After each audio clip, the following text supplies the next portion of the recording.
Hi everyone, this is Nim from the Dearest of Things.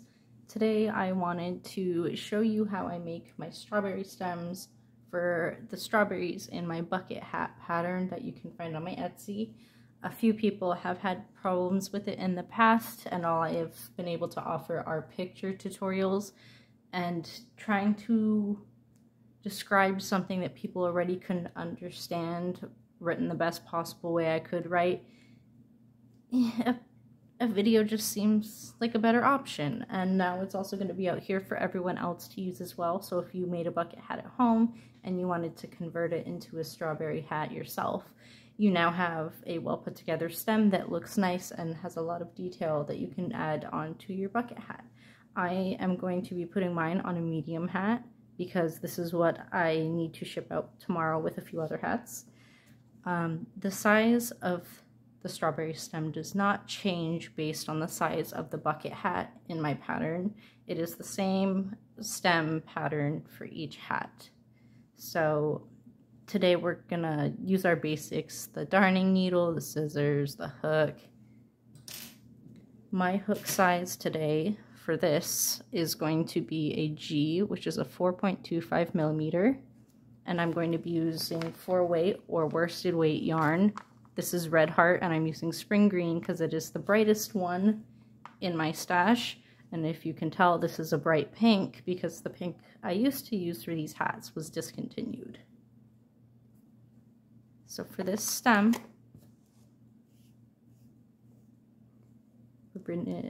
we're gonna be making a slip knot. Sorry about that, I got distracted. I thought I heard my son. We're gonna be chaining 10.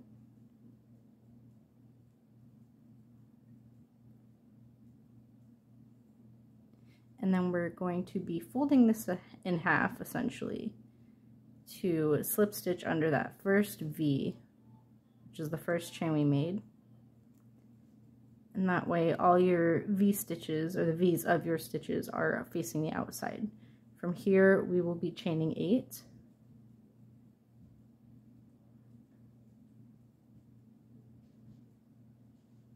And then in the second chain from the hook, we will be doing a single crochet. Then we will be doing a single crochet in the next, a half double crochet in the next, a double crochet, a double crochet, a single crochet, and a slip stitch. And I am so sorry if you hear my son in the other room. He is autistic and he is just having a fun time in his bed right now. So once we have slip stitch back into that very first chain from the chain 8, keep in mind that this stitch may look like it is not worked in, but it is in fact the one we joined into. You can tell because the tail is kind of coming out of it. So this is effectively our next working stitch. We will be doing 2 slip stitch. So 1 slip stitch there, 1 slip stitch into the next, and then from there the pattern for this row just repeats. So again, we will be chaining 8,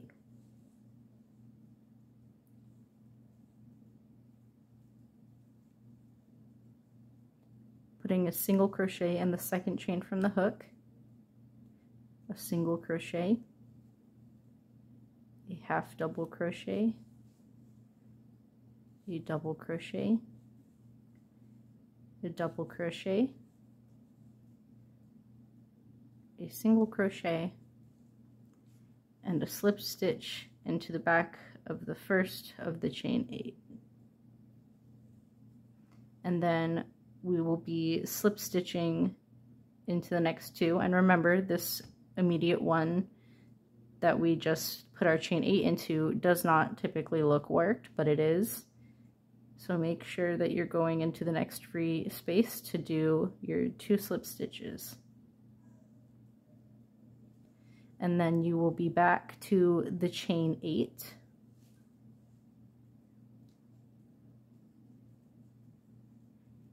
And then the pattern just repeats from there. And once that is done, I will meet you back for row 2. Alright, so I have made all 5 of the starts of my leaves, and I did not do those 2 slip stitches. If you will remember, we slip stitched to join, so essentially that was the first or the last of the 2 slip stitches we would have done. So after the last leaf is started, we will only be working 1 slip stitch, and that is the end of row 1. For row 2, we will be slip stitching into the first slip stitch we made. And now here, you can kind of see the spaces. We will be doing another slip stitch. In this one that looks kind of tight, we will be doing a single crochet. We will be doing 3 half double crochets. My son is coming out of the room. I'm so sorry if he makes a lot of noise. He typically does. Sorry about that. He immediately started making a ton of noise, and there's no way you would have heard me. So we did 3 half double crochets. We will be doing a single crochet next, a slip stitch in the last stitch, and then the space we skipped when we kind of folded over back, like chain 8, skip the closest stitch to the hook, we are going to slip stitch into the front of that chain that we skipped. And by front, I mean the one closest to us, facing the right side. We are going to slip stitch into that. If I can do it without getting caught. That's what I dislike about old Red Heart yarn. Oh goodness, don't tell me I just lost this whole thing. Oh, come on. How in the world? Well, this is not a review for Red Heart yarn, but this is not good. How? What even happened? Oh my goodness. Okay. Let me see. 1, 2, 3 half doubles, my single, my first slip stitch. All right, like I said, and in the front loop of that chain we skipped for our turn, we will be doing a slip stitch, and then from that slip stitch we will be chaining 1, 2, 3. In the third one down, which is the first chain we did, we will be slip stitching. Then we will be slip stitching into the next active working stitch. Then we will single crochet, do our 3 half doubles,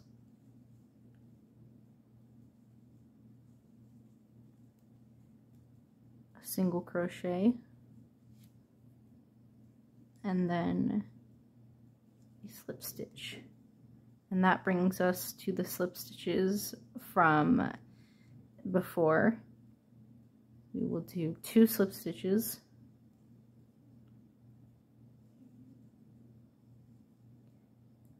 then we will do 1 more slip stitch, a single crochet, our 3 half doubles. Hold on, pull more yarn out.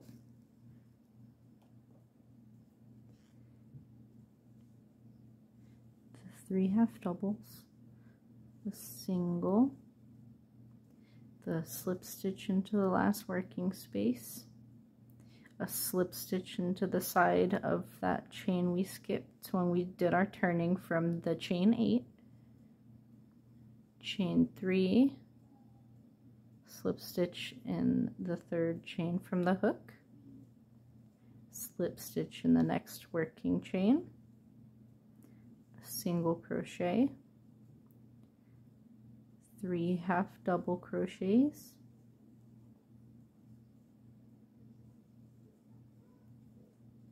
a single crochet, a slip stitch, 2 slip stitches in the base,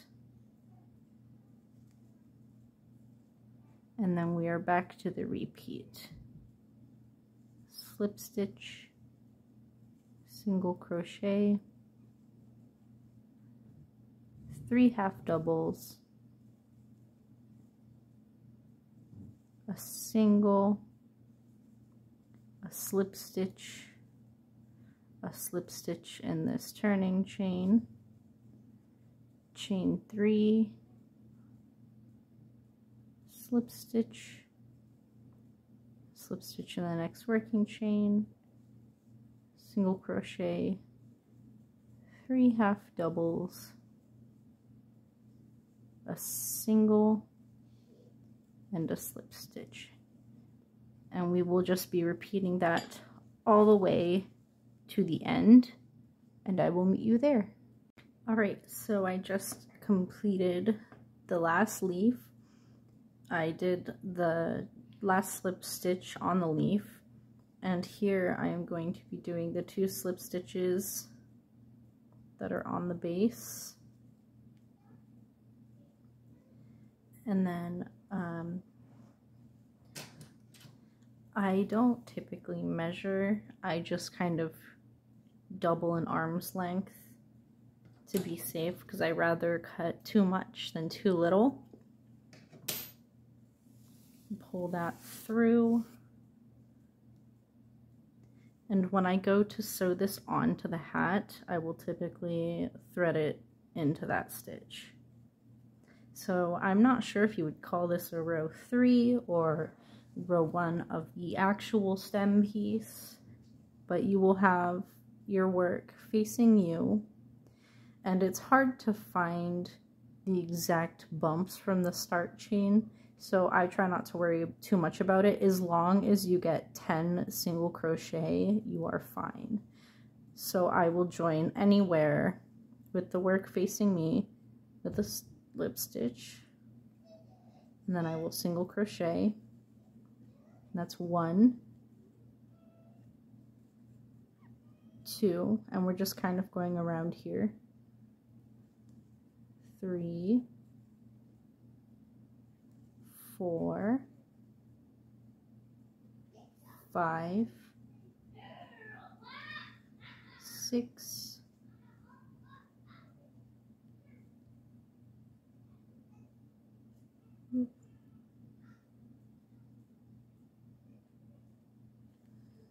7,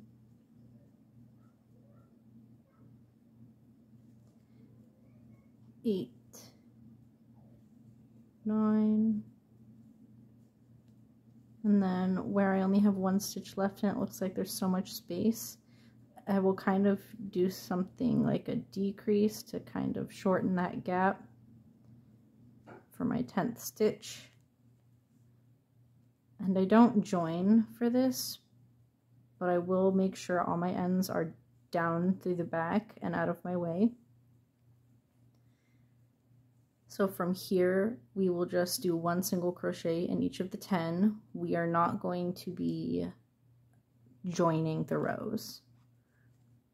1, 2, 3, 4, 5, 6, 7, 8, 9, 10. Now, I don't like to buy stitch markers just because I always have these ends sitting around. I will use that. I typically don't use markers at all. I'm pretty good at counting and remembering, but for the sake of this, place a stitch marker, and then we will be doing 1 decrease.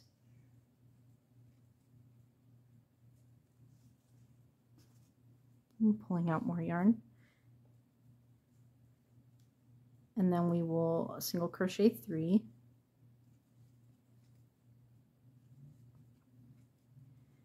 one decrease,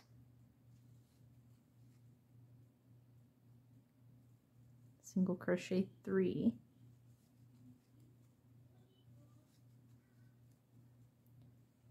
and there we are, back at the marker. Now for large stems, I would like stems for large hats, I would typically do another single crochet row, but where this is a medium hat, I'm gonna mess with it and I'm gonna make it smaller. You can add or take away the plain rows. You could just do all the decreased rows to make the, you know, the actual stem part shorter. And since I'm not doing a full-size adult hat, I am not going to be including those single crochet rows. But if you are doing a full-size hat or want the larger stem, keep in mind that between each decrease row we will be doing a single crochet row. I am not physically going to do that, but if you wanted the stem to be two pattern, you would be adding a regular single crochet row. So where we just did decrease single crochet 3, we are down to 4 stitches. So decrease, takes 2 of those, and then 2 single crochet. Decrease,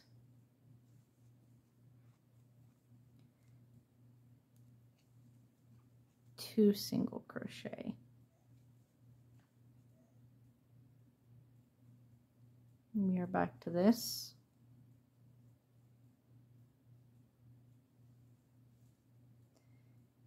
Now we will be doing a decrease,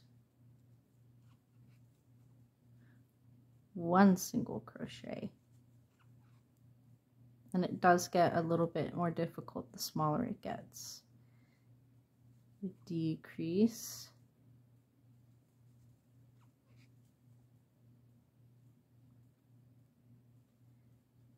one single crochet.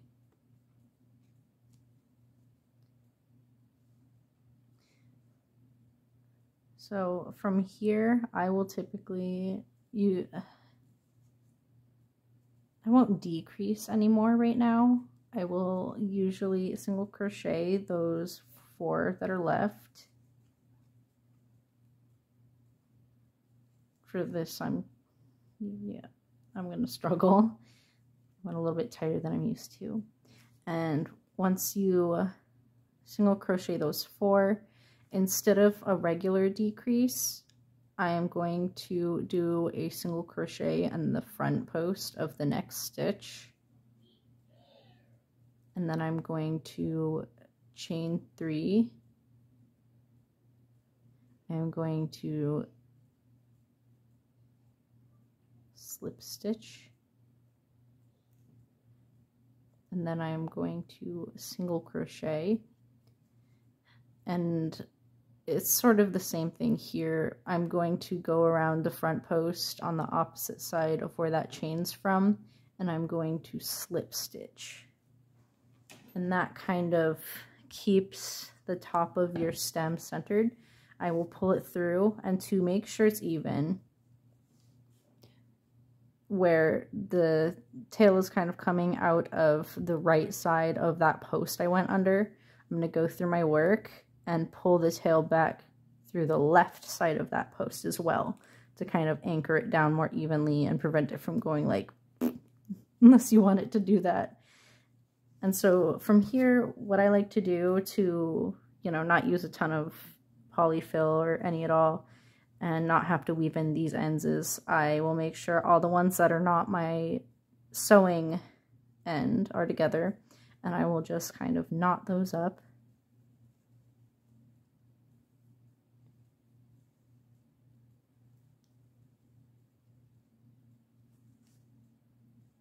Where'd that go? And I will tuck them right into that stem because it doesn't need to be filled a lot. And then you have a stem. I kind of tug on the leaves a little bit. It does look better once it's sewn on. It's meant to curve.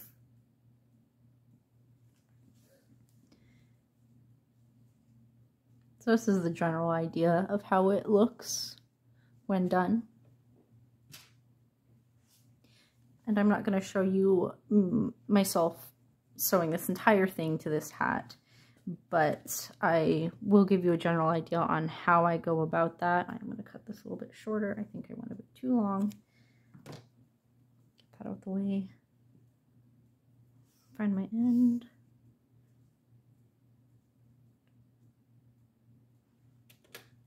Sorry, I'm using my desktop as some lighting. It's very dull outside today. So as I mentioned before when I ended this, I like to put it back through here so it's coming out the bottom. And typically this center fits nicely around the beginning of the hats. And I will just kind of pick up a few and go through one of the slip stitches on the edge of, you know, the beginning chain, pull that through, and I will kind of make sure that I'm sewing them where they're starfished out. So I will go back through the very next stitch, pick up a loop from the hat. I don't go all the way through the hat so you can't see it on the other side. It just gives it a more professional, clean look. And then I will go back up through the next loop, down through the next, and pick up some strands from this.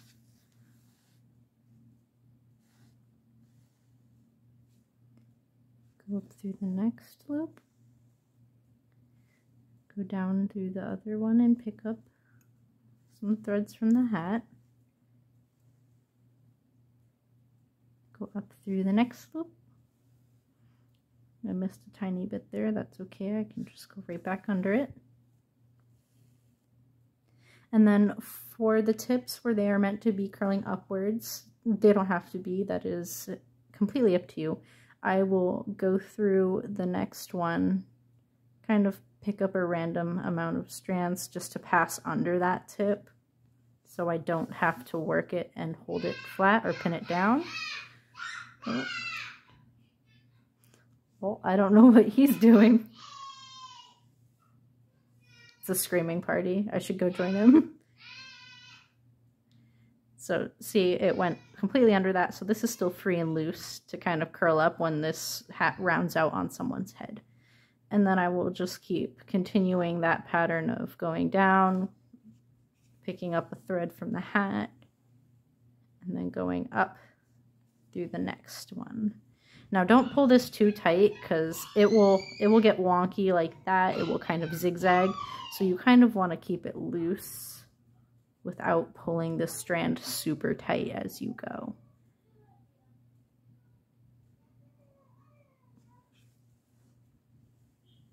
And it sounds like my son wants to play, so I'm probably going to end this here. But that will give you the gist of how I sew these on. They do all fan out. I do check to make sure it's over the center. And that is how I make strawberry stems. My social media and shop will be linked in the description below. Feel free to like my video and subscribe, or even give me recommendations of what you would like to see, or maybe tutorials that you would want, things like that. And I hope you enjoyed this video. If you have any questions, please feel free to ask me. He's clapping. Yay, it's done. All right, thank you for watching.